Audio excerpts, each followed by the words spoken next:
Situata në Gaza është përshkallëzuar ndjeshëm pasi forcat izraelite kanë rifilluar sulme terrore dhe operacione toksore në disa rajone të enklavës palestineze. Sipas raportimeve më të fundit, të paktën 91 palestinezë janë vrarë dhe 10 të tjerë janë plagosur, ndërsa avionet izraelit kanë lëshuar fletpalosje duke urdhëruar banorët të evakuohen nga Beit Lahia në Beit Hanun në veri, si dhe nga zonat lindore të Khan Younis në jug. Përgjatë natës, forcat toksore izraelite kanë avancuar në disa sektorë të Gazës, duke shkaktuar panik mes civilëve që tashmë janë zhvendosur disa herë gjatë konfliktit. Ndërkohë, Kombet e Bashkuara konfirmuan se 5 anëtarë të stafit të tyre janë vrarë në sulmet e fundit, duke çuar numrin e punonjësve të vrarë të UNRWA-s në 284 që nga nisja e luftës. Drejtori i UNRWA-s, Filip Lazarini, e cilësoi situatën si katastrofë të ligjit ndërkombëtar.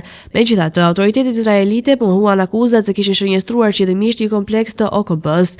Në anën tjetër, tensionet politike janë rritur dhe brenda Izraelit. Kryeministri Benjamin Netanyahu ka shkarkuar kreun e inteligjencës së brendshme Ronen Bar pas muajsh tensionesh mbi një hetim korrupsioni. Sipas burimeve, hetimi lidhet me pretendime se ndihmës të Netanyahut kanë marrë shfret nga individ të lidhur me Katarin. Ky vendim ka shkaktuar një reagim të ashpër brenda qeverisë dhe në rrugët e Tel Avivit e Jeruzalemit, ku mijëra qytetarë kanë dalë në protesta.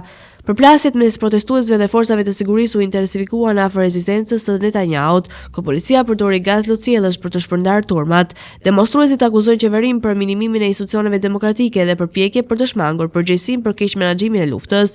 Ndërkohë, ushtria izraelite ka përshditur se ka nisur një operacion të ri toksor në Rafah, duke e shtuar dhe më tej pasigurinë për civilët palestinezë. Që nga shkelja e pushimit të martën, mbi 590 palestinezë janë vrarë në sulmet e fundit, ndërsa mbi 150 të plagosur po trajtohen në spitale brenda dhe jashtë Gazës.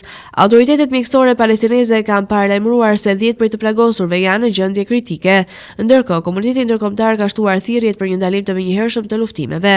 Shtetet e Bashkuara dhe Bashkimi Evropian përpiqen të ndërmjetësojnë një tjetër anëpushim, por deri tani përpjekjet nuk kanë sjellë asnjë rezultat konkret. Analistët paralajmërojnë se përshkallëzimi i konfliktit mund të çojë një krizë më të thellë rajonale me pasojë të paparashikueshme për stabilitetin në lindjen e mesme.